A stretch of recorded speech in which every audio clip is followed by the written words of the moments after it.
की जय। बोलो अम्बाला वाले सतगुरु महाराज की जय। बोलो सारे संतन समाज की जय। बोलो अपने अपने महाराज की जय।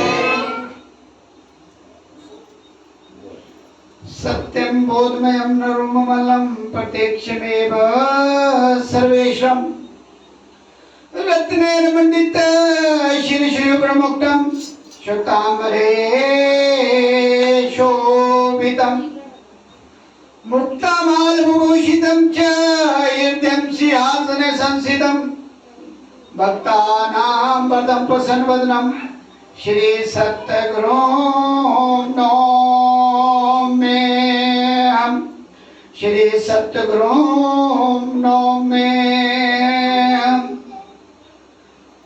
बंदो चरण सरोज गुरु मुद मंगल आगार जेहि सेवत नर होते भव सागर से पार भव सागर से पार।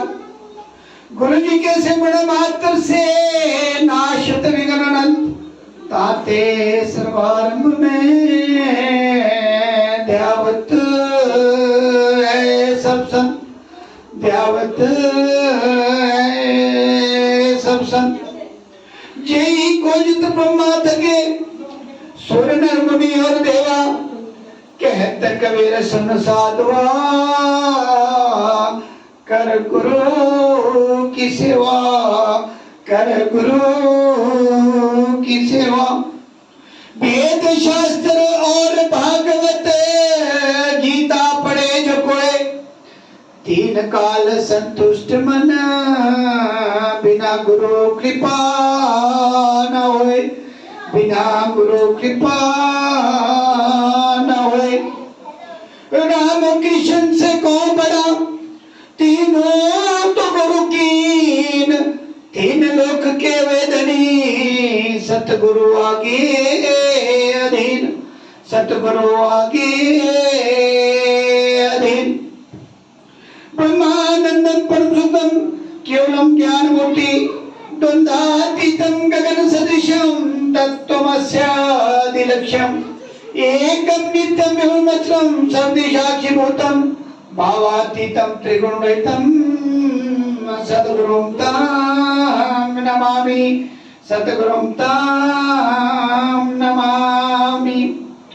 गुरु ब्रह्मा गुरु विष्णु गुरुर्देवो महेश्वरा गुरुर् साक्षात् परम ब्रह्म तस्मै श्री गुरुवे नमः तस्मै श्री गुरुवे नमः।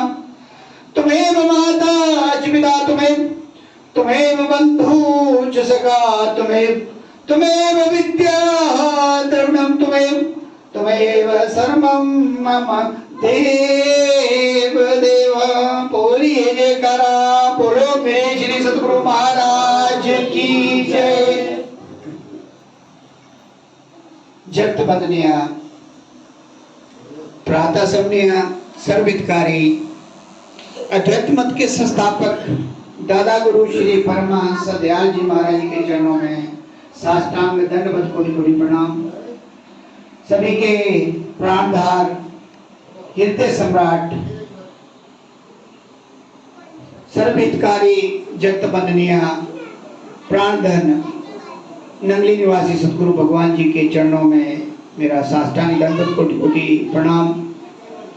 अम्बाला वाले सतगुरु महाराज जी जिनका मैं थोड़ा सा दिन में उनकी गाथाएं सुन रहा था कि उन्होंने कैसे कैसे अपने छोटे से जीवन में अपने को कैसे समर्पित किया और छोटे छोटे गांव में छोटे छोटे घरों में जहां खाने के लिए 2 समय का भोजन भी नहीं होता था कितना पैदल चलकर उन्होंने अपने जीवन को हमारे कल्याण जीव कल्याण के लिए समर्पित किया। तो उनको जो हमारे नंगली निवासी सतगुरु भगवान जी का आशीर्वाद था उसके बारे में कुछ कथाएं बड़ी प्रसिद्ध हैं और जो उनको आशीर्वाद मिला था हर चीज का तो वो जितने भी पुराने हमारे गुरुमुख हैं सत्संगी हैं उनके जिन्होंने दर्शन प्रैक्टिकल रूप से किए हैं वो इस बारे में जानते हैं। तो मैं उनके चरणों में साष्टांग दंडवत, कोटि कोटि प्रणाम।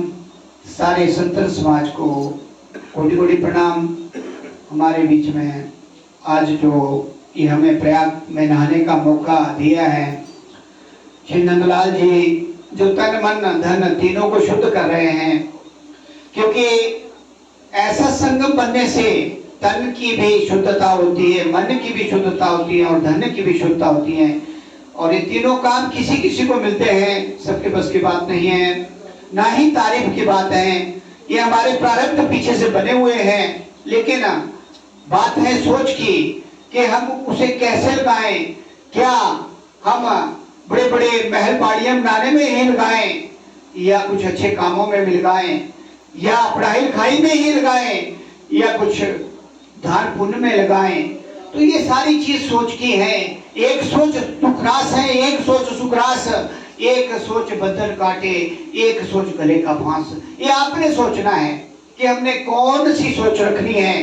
क्या हमने 84 लाख के भ्रमण में फिर से जाना है, या जो अनमोल जीवन हमें मिला है, जो सांसें हमें गिन गिन कर मिली है, जो महापुरुष हमें बार बार चेताते हैं, जगाते हैं, सावधान करते हैं, चेतावनी देते हैं कि भाई समय थोड़ा है, कल पर कुछ ना छोड़ो, काल करे सो आज कर, आज करे सो अब, पल में पल्ले होएगी भौरी करेगा कब। अभी आप देख रहे हैं कि कोई तूफान चल रहा है, कहीं उग्रवादी आ रहे हैं, कहीं दोनों देश आपस में टकरा रहे हैं। जीव तो वहां भी हमारे जैसे ही हैं, उन्हें पता ही नहीं है कि कब मौत उनके गले में, उनको मौत जो गले में लगा लेती है।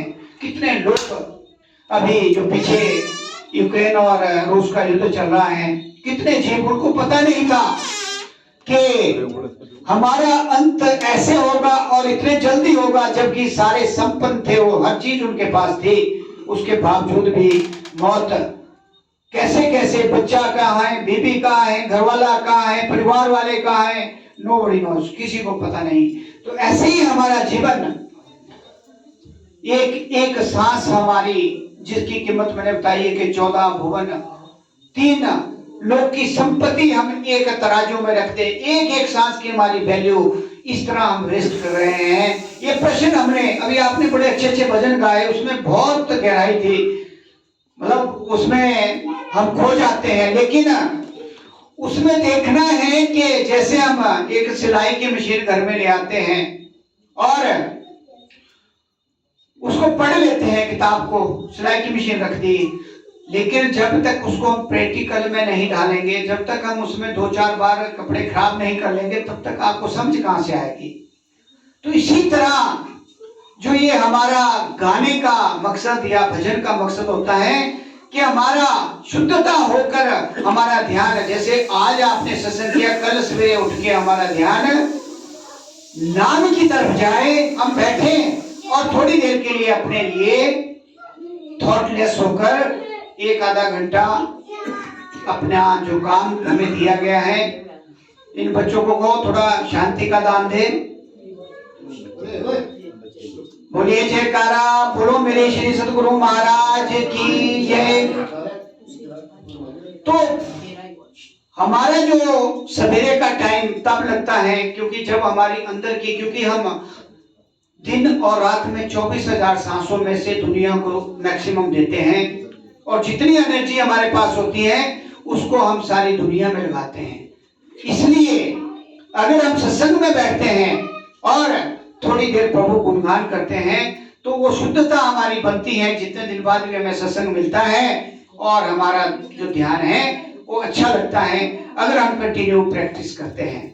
इसलिए जैसे शरीर के लिए खाना जरूरी है, वैसे ही अध्यात्म के लिए हमारा बैठना भी अति आवश्यक है। उसके बगैर हमारा काम बनना बड़ा मुश्किल है, क्योंकि जितने भी हम व्रत कर लें, जितने भी हम तीर्थ कर लें, जितने भी हम श्राद्ध कर लें, जितने भी हम प्रयाग धाम जितने नहा लें, कबीर साहब जी कहते हैं कि जब तक मन शुद्ध नहीं हुआ, मन में शांति नहीं हुई, मन स्वच्छ नहीं हुआ, जो बाहर के जो हमारे जितने भी ये जो कर्मेंद्रियां, इंद्रियां इनके वश से बाहर नहीं निकले तब तक हमारी सफाई नहीं होगी। और उस सफाई करने के लिए हमारे पास दिया गया है नाम, जो 2 अक्षर का नाम है। अभी एक भजन गाया था कि एक घड़ी आधी आधी से पुनियाद तुलसी संगत साधकी कटे कोटि अपराध। अभी बड़े प्यार से और बड़े ढंग से उन्होंने गाया। इस बात को समझना है, गाना ही नहीं है, समझना भी है हमने कि 24 मिनट क्या हम दे रहे हैं डेली, जो हमारे को नाम रूपी जो धन दिया गया है, क्या 24 मिनट हम लगा रहे हैं। ये उन महापुरुषों ने प्रयोग किया हुआ है, अपने जीवन का अनुभव उन्होंने हमें दिया है कि एक घड़ी 24 मिनट, आधी 12 मिनट, आधी से आधी 6 मिनट, और अगर 24,000 सांसों में से अगर हम 6 मिनट भी बैठते हैं, 24 घंटे कितने दिन और रात में 24 घंटों में से 6 मिनट भी बैठते हैं। मैं बार बार कहता हूं कि जितने भी हमने मनसा वचना और कर्मणा हमारे ये अनजाने पाप होते हैं, हम कई बार कोशिश करते हैं कि रास्ते में चलोगे कीड़े बचेंगे, लेकिन मर ही जाते, फिर भी आ ही जाते हैं। कई बार स्कूटर में चले होते हैं, हम कोशिश करते हैं कि या गाड़ी में चले होते तो आगे दिख जाता है, लेकिन जिसकी मौत आई है वो हमारे हाथ से होती है। ये अनजाने में जाने में हमारे से मौतें होती हैं। कितनी होती होंगी डेली। आप घास काटते हैं, सवेरे पशुओं के पास चारा डालते हैं, कितने कीड़े होते हैं, कितने पांव के नीचे दबते हैं। और इस बात का हमने गौर करना है कि जीव तो जितना हमारे में उतना ही अशुद्ध में है। अगर उसका हम निवारण नहीं करते तो हमारे जो कर्मों का जो ढेर है ऊपर की तरफ जाएगा, और फिर हम 84 की तरफ चलेंगे। और 84 का भ्रमण बहुत लंबा है। एक एक जुनी जैसे हमने मांग के किए, हमारे को 20 साल दिए थे, लेकिन हमने जुनियां मांगी हुई है कईयों से। वो बड़ा लंबा प्रसंग है, कभी फिर सुनाएंगे। कुत्ते से, उल्लू से मांगी है हमने, और उसी तरह हमारा जीवन चलता है। जैसे जैसे 20-20 साल निकलते हैं, गधे से मांगी हुई है हमने। मतलब इंसान ने मांग के की हुई है, जो 80 साल है हमारे, वो मांग के किए हुए हमने। उसी तरह हमारा जीवन चलता है। तो अब ये जो हमारा जीवन हमें मिला है, गोल्डन अपॉर्चुनिटी जिसको बोलते हैं, एक ऐसा चांस मिला हुआ है और ऐसा हमारे को माहौल मिला है, ऐसे महाराज मिले हैं जो इस संसार के परम पुरुष रूप में, साकार रूप में विराजमान है। और उसके बाद भी अगर हम सोए रहें, केवल सुने, उस पर अमल नहीं करेंगे, तो फिर हमारे को उसी भ्रमण में जाना पड़ेगा। ए से शुरू करना पड़ेगा। फिर अभी हम जेड में पहुंचे हुए, इसके बाद हमें कुछ नहीं करना है। अगर हम अभ्यास करते हैं तो सीधा रास्ता बनता है सतखंड का, जो इंटरनेशनल हवाई अड्डा है। जब अंदर की सैर करोगे तो अपने आप नजर आएगा, वहां से हमारा सीधा रास्ता बनता है अगर हम निष्काम भाव से अपना कार्य करेंगे। कहते हैं हमारे चटम बादशाह जो आजकल श्री आनंदपुर दरबार में है, वो कहते हैं कि जो आपके कर्तव्य हैं, किसके प्रति, समाज के प्रति, परिवार के प्रति, अपने प्रति, अपने कुलिष्ठ के प्रति, जितने भी आपके कर्तव्य हैं वो नहीं छोड़ने, ना ही आपने किसी कार्य को छोड़ना है। लेकिन उसमें मतलब उसको अपना नहीं समझना है। जैसे हम लिप्त हो जाते हैं, जैसे क्या होता है कि जैसे बच्चे ही हैं, हम इतने लिप्त हो जाते हैं कि हम भूल जाते हैं कि हमने क्या करना है। हम सब कुछ भूल जाते हैं। जैसे कई बार गाय और पशुओं से हो जाता है, मैंने देखा है। कुत्ते बिल्लियों से, आजकल तो कुत्ते और बिल्लियों पे ज्यादा हो रहा है ध्यान, शहरों में तो कुत्ते और बिल्लियों से ज्यादा प्रेम हो रहा है। तो हम क्या होते हैं कि आसक्त हो जाते हैं। और हमारे यहाँ आने का क्या काम है कि हमने मुक्त होना है। उस बंधनों से मुक्ति तो पानी है। और जब तक हम जीरो पे नहीं आएंगे, इन सारी चीजों से, माया से, ये सारा माया ही तो है, संसार माया ही तो दिखती है, जो दिख रहा है सारा माया है। इन चीजों से बाहर आने के लिए हमें 2.5 अक्षर का जो नाम दिया गया है उससे सफाई होगी। जितना हम प्रैक्टिस करेंगे, इसलिए 2.5 घंटे कहा गया है। क्यों कि देखो 6 मिनट मैंने कहा ना, 6 मिनट में अगर हम करते हैं तो हमारे अपने जो 3 प्रकार से मनसा वचना और कर्मणा से हम पाप करते हैं दिन रात में, जाने और अनजाने में, ईर्ष्या, द्वेष, चुगली, पता नहीं क्या क्या करते हैं। हम सोचते हैं वो भी हमारा बनता है, पाप बनता है अंदर। वो बड़ा भारी लेखा जोखा चित्रगुप्त लिखते हैं। उसकी सफाई के लिए अगर आप 6 मिनट करते हैं तो आपका दिन रात का मतलब बराबर हो जाता है। और 12 मिनट करते हैं तो आपकी पूंजी ऊपर की तरफ जाती है। जो पिछले संचित कर्मों का उसमें थोड़ा थोड़ा हमारा वो लगना शुरू हो जाता है। और फिर उसके बाद 24 करेंगे तो पता नहीं कितना, फिर आपका 1 घंटा करेंगे तो आगे मतलब आगे बढ़ते जाएंगे तो आपकी पूंजी, जैसे हम घर की बनाते हैं ना, वही एक मंजिल तैयार हो गई, दूसरी तैयार हो गई, तीसरी, उसके ऊपर हमने छत डालना है। उसी तरह हमारा वहां भी एक मंजिल, दूसरी, दूसरी से तीसरी, तीसरी से चौथी, चौथी मंजिल से फिर वो छत पे जब वो पहुंचेंगे तो वो काल जी साइड में हो जाएंगे, हाथ खड़े करेंगे कि मैंने भाई आपने मेरे को जो मेरा हिस्सा था पूरा दे दिया, सारा जीवन भक्ति करके। वो हाथ जोड़ के खड़ा हो जाता है और आपको वहां से स्पेस दे देता है जब हम छत की तरफ बढ़ते हैं, लेकिन बिना कमाई के नहीं। जैसे घर में हम कमाई करते कहते जी हमने भैंस रखी है, 5 किलो दूध शाम को देती है, 5 सवेरे। अब आप आइडिया लगा लो कि आप कितनी मेहनत करते हैं, क्या क्या देते हैं उसमें। पहले तो हरा घास, फिर उसमें कोई दाना एक टाइम का, फिर दूसरे टाइम का, फिर पता नहीं और कुछ बहुत सी चीजें होती हैं, वो क्या शेरों सरसों का निकालते हैं, पड़ुआ क्या देते हैं, उसमें ज्यादा होता है। अगर आप एक दिन भी अब्सेंट होंगे, क्या 5 किलो दूध देगी वो सवेरे शाम? कभी नहीं देगी। इसी तरह हमारा जो ये अध्यात्म का सब्जेक्ट है ये भी ऐसे चलता है। तो मैं यहाँ आई हुई सारी संगत को बहुत बहुत बधाई देते हुए, और इनको कि आज इनके माता पिता का पैतृक श्राद्ध, श्राद्ध मतलब श्रद्धा, बाकी कुछ नहीं है। इसी के बारे में एक प्रसंग देने जा रहा हूं मैं कि अंतमता सोगता, जब अंतमता सोगता बिगड़ जाता है तो क्या हाल होता है, और हम किस गलत फहमी में जी रहे होते हैं कि हमारे बुजुर्ग तो बड़े खुश हैं, वहां स्वर्ग में हैं, हम बहुत कुछ कर रहे हैं पीछे, और जब जीवन में थे तब उनको जूते मारे। आज ऐसा ही हो रहा है। अभी आप वृंदावन में जाइए, वहां आश्रम में जाइए, 82 80 साल की माताएं वहां सैकड़ों में, जो उन्होंने घर वालों ने उनको पशुओं की तरह फेंक दिया है। ये कलयुग का प्रमाण है। मैं देख के आया हूँ प्रैक्टिकल रूप में वहां कि कैसे कैसे उनके हालत है। बड़े बड़े अच्छे अच्छे परिवारों की, ये नहीं है कि उनके पास कमी है कोई, लेकिन आज का जो हमारा जो हम संस्कार दे रहे बच्चों को, जो हम अंग्रेजी पढ़ा रहे हैं ना, वो संस्कार मिल रहे हैं। इसलिए सावधान कि बच्चों को सब कुछ देना है, लाड प्यार भी देना है, लेकिन संस्कार बहुत जरूरी है, उसमें कोई कंप्रोमाइज नहीं करना है। अगर बच्चा कोई गलती काम करता है उसको पनिशमेंट देनी है, सजा देनी है उसको, ताकि उसको पता रहे कि अगर मैं ऐसा गलत काम करूंगा तो मुझे सजा मिलेगी। इसलिए बच्चों को बिल्कुल आप, हम बहुत अच्छी है यहाँ हिमाचल में, बहुत बुरा हाल है। मैं तो मतलब बाहर जाने को दिल ही नहीं करता कहीं जाने को, क्योंकि इतना बुरा हाल है कि वहां कोई भी आपकी कोई शिकायत ही नहीं है। तो एक बार क्या हुआ, ध्यान से सुनना इस बात को, कि ऐसे ही श्राद्ध हो रहा था। 101 पंडित बुलाए हुए थे यजमान हमारे जो होते हैं, जैसे भाई नंदलाल जी ने 101 पंडित बैठाए हुए थे, और 4 दिन से पाठ चल रहा था। वहां उनकी पितरों की मुक्ति के लिए, ये पितर जो है वहां स्वर्ग में जहां भी रहे वो बड़े खुश रहे।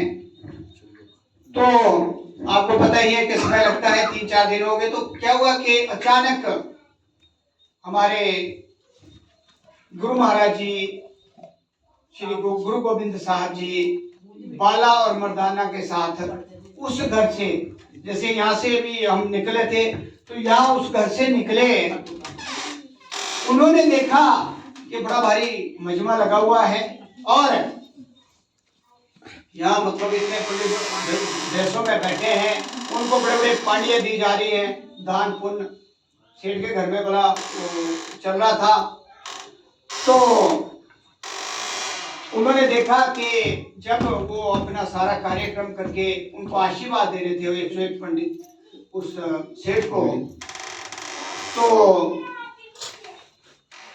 उन्होंने कहा कि हम पूरी तरह संतुष्ट हैं और आपको आशीर्वाद देते हैं कि आपके जो बुजुर्ग हैं फलानी जगह में बहुत अच्छी तरह मतलब जो अपना जो है अगला जीवन व्यतीत कर रहे हैं। गुरु नानक देव जी ने बात सुन ली, खड़े हो गए, देखा कि ये क्या चल रहा है यहाँ, किस लिए इतना जमघट बनाया है। तो उनको यजमान ने उनका आदर किया, स्वागत किया कि आइए हमारे अहोभाग्य के महाराज जी मतलब जो है हमारे घर में आज पधारे हैं। बात उन्होंने सुन ली थी तो उन्होंने कहा कि आपने ये क्या किस लिए इतना जो किया है। तो उन्होंने कहा कि हमारे जो बुजुर्ग हैं उनकी जैसे हम श्राद्ध करते हैं वैसे उनकी मुक्ति के लिए उनके कल्याण के लिए जो है हमने 101 पंडल बैठाए थे और हमने बड़ा भारी पाठ किया जो भी होता है। तो गुरु नानक देव ने अपना तो जानो जान होते हैं। उन्होंने देखा मैं देखूं तो सही कि इनके बुजुर्ग वाकई ही शांति में है, स्वर्ग में है या कहीं अच्छा जीवन व्यतीत कर रहे हैं। क्या देखते हैं? महापुरुषों को सब पता होता है आगे पीछे का। जैसे हमारे अम्बाला वाले गुरु महाराज थे, उनके अगर आप कुछ इंस्टांसेस देखोगे, कुछ जगह में उन्होंने जहां पांव रखे और जहां वो बोल के गए थे कि आने वाले समय में यहाँ हवाई जहाज उतरेंगे, आने वाले समय में यहाँ ऐसे पुल होंगे कि मतलब हम इमेजिन नहीं कर सकेंगे। वो मैंने 3-4 जगह ऐसी देखी जहाँ उनके पांव पड़े हैं, वो जगह वाकई वहाँ आज वैसा ही बना हुआ है, क्योंकि सब पता होता है। और कुछ इंस्टांस और भी बताएंगे जो प्रैक्टिकल रूप में उनके साथ घटे हैं।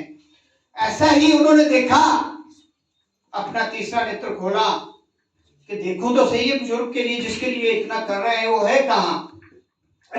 तो क्या देखते हैं कि आपकी कुमाली के पहाड़ी के पीछे काफी जंगल सा है, उसके बीच में एक छोटी सी वो बनी हुई है, गुफा सी बनी हुई है और वहां एक भेड़िया 3 दिन से कहरा रहा है, क्योंकि वो इतना बूढ़ा हो चुका है कि उसके चलने की अब जान नहीं है।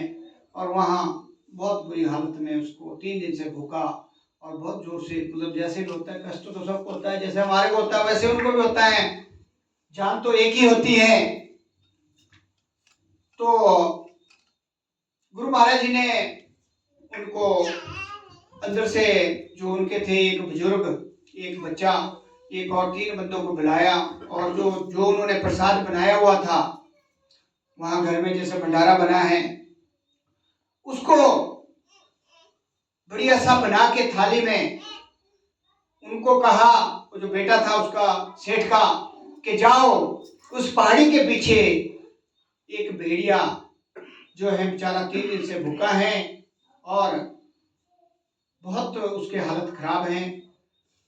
तो उन्होंने कहा कि वो कहीं हमें कहीं मारेगा तो नहीं। अब डरता ही है इंसान, जैसे आजकल चला हुआ है यूपी में काफी नुकसान कर रहा है भेड़िया, कई इंसिडेंट हो गए रिसेंटली।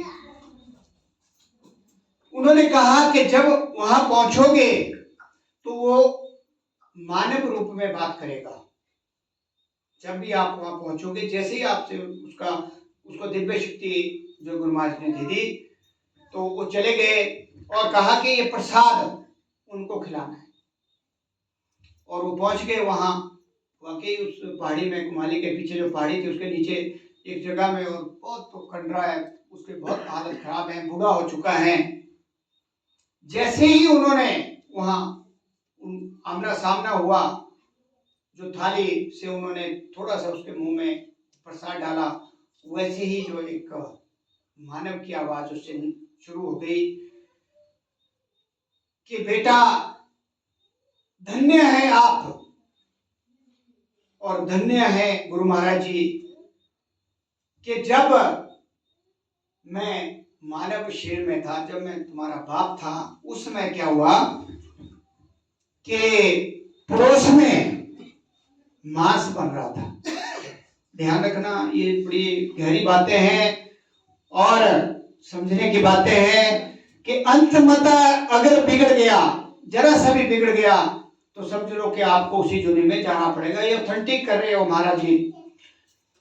कहते जब मैं अंत समय में बिस्तर में था, कहीं पड़ोस में मांस बन रहा था, मेरा ध्यान उसकी तरफ चला गया और मेरा अंत मता सो बिगड़ गया और मेरा भेड़िए का जन्म, और मैं तुम्हारा बाप हूं। वो बड़े हैरान हो गए। ऐसे भी होता है कि पंडितों ने कहा कि आप तो स्वर्ग में फलाना चिमका है, जो हम ये जो हमारा ये सारा क्या है ये है परंपरा, परंपरा को चला रहे हम। बाकी जो असली काम है वो नाम से, और जब यहाँ होंगे उनकी सेवा करके ही आपको मिलेगा।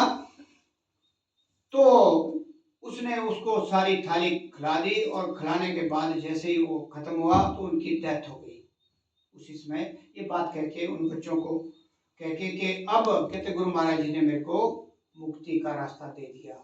जहां से आप प्रसाद लेके आए हैं उन्होंने मुझे इस जोड़ने से भी मुक्त कर दिया, और आगे का रास्ता मेरा सही बन गया। वो बोल के गए उनको बच्चों को। फिर वो आए वापस, और फिर गुरु महाराज जी के चरणों में पड़ गए, और उन्होंने फिर सच्चाई को जाना कि हम क्या करते हैं, हम कितने अंधविश्वास में चले हुए हैं, और हम भी चलते हैं। हम कहते हैं कि एक साधे सब सदे, सब साधे सब जाए। हम क्या करते हैं कि उसको भी पूजना है, उसको भी पूजना है, वहां भी जाना है, वहां भी जाना है। जरा सी प्रॉब्लम आई नहीं, दौड़े नहीं हम चाली चपटों के चक्रों में। उन्होंने तो अपनी आजीविका कमानी है। अगर आपका दृढ़ विश्वास है तो नाम में इतनी शक्ति है कि वहां ये छोटी मोटी चीजें आ ही नहीं सकती। यहाँ तक कि ये जो 9 ग्रह भाग जाते हैं, क्योंकि ऐसा इसका प्रभाव है नाम का। एक ऐसी औषधि है जो सारी बीमारियों का इलाज कर देती है। इसलिए जब हम इन्हीं की शरण में हमें भागने की क्या जरूरत है। जब ये कहा है 68 तीर्थ यहाँ, 3300 करोड़ देव देवता यहाँ है, सारे तीर्थ यहाँ है, सारी माताएं यहाँ है, सारी नदियां यहाँ है, और हम क्या करते हैं, नहीं जी हमने तो फलानी जगह जाना है, जुटरू महादेव जाना है, आज हमने वहाँ उधर नहाने जाना है, हरिद्वार में नहाने जाना है, हमने फलानी जगह जाना है।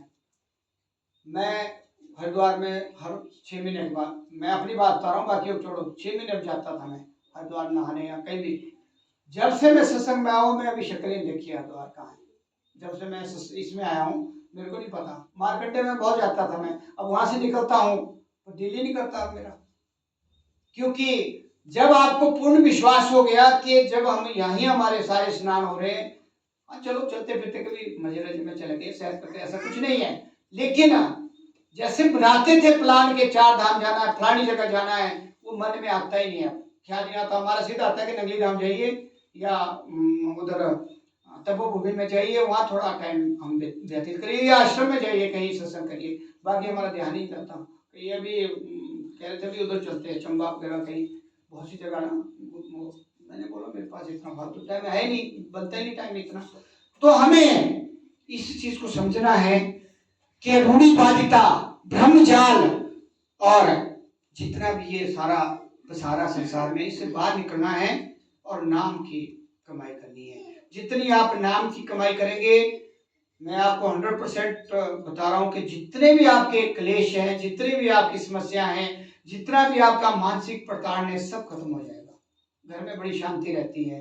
नाम जितना आप जपोगे, जितनी भी आप कमाई करोगे, ये सबसे बड़ी कमाई है। मैं ये भी नहीं कहता, मैंने आपको ये पहले बता दिया कि तीनों कर्तव्य अपने सारे निभाने कि आप अपना काम छोड़ दो। नहीं, अब हम सवेरे ड्यूटी 8 बजे से निकले, 8 बजे से 7 बजे तक, मतलब 5:45 तक ड्यूटी दी है, तो हमने अपना कर्तव्य नहीं छोड़ा, काम करना है। अभी जाके फिर हम सवेरे ड्यूटी देनी है, लेकिन उसके साथ समय निकालना है। अब मेरे ख्याल 1 बजे सोते हैं, मैंने देखा इनको उठे हुए 3:30 फिर उठ जाते, 4 घंटा बैठना पड़ेगा। अगर हम कमाई करेंगे तब जाके बात बनेगी। भजनों, ये सारी जितनी भी चीजें हैं, जब हम तड़का सही लगाएंगे ना तो सब्जी अच्छी बनेगी। ये सारा तड़का है। सब्जी कब बनेगी? जब आप नाम जपेंगे।